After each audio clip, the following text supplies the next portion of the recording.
Кікоін – Париж глыбокіх колераў. Фарбы не сцерпяць няшчырасці. Яны ўбіраюць у сябе якасці таго, што іх атачае эмацыйна і змястоўна.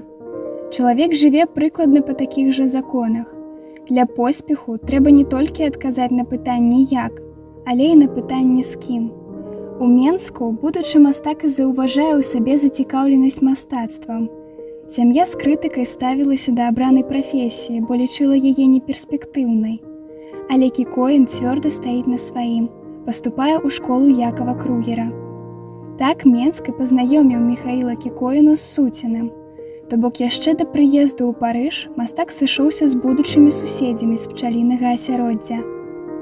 Далей праз віленскую школу малявання Кікоін накіраваўся ў Вулей. Лісты сябра мастака Пінхуса Крыменя спакушалі парыжскімі магчымасцямі. У новым горадзе свайго творчага шляху мастак наведваў заняткі ў парыжскай нацыянальнай вышэйшай школе прыгожых мастацтваў. Па яго прыкладзе наведваць заняткі пачаў і Суцін. Але тытул лепшага настаўніка Міхаіла Кікоіна ўсё ж варта прызначыць непасрэдна братам па творчай дарозе і асабістай рашучасці мастака. Яго мастацкае адчуванне ў вуллі будуць ведаць як поўную супрацьлегласць светапогляду Хаіма. Міхаіл Кікоін глядзіць на свет з усмешкай, надзеяй і замілаваннем. Фарбы вымалёўваюць глыбокую задаволенасць і ўсеабдымную любоў да жыцця. Але калі прыглядзецца, лёгка заўважаецца яго экспрэсіўнасць і рэзкасць. Кікоін сам сцвярджае: «Мая мастацкая манера вельмі простая. Я ўпадаю ў лютасць у дачыненні да самога сябе. А калі побач хатняя прыслужніца, то я адчуваю лютасць у дачыненні да яе.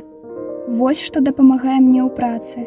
Усё гэта дзіўна, але адбываецца ўсё менавіта так». Канец цытаты. Міхаіл Кікоін сустрэў у Вуллі юбілей свайго жыцця там.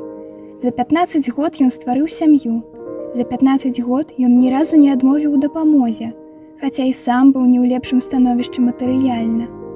Кікоін неаднойчы ратаваў Суціна, што характарызуе яго як чалавека неабыякавага да асяроддзя.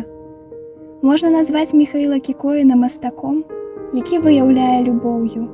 Яна жыве ў экспрэсіўнай лютасці, імкнення да недасяжнага творчага ідэалу.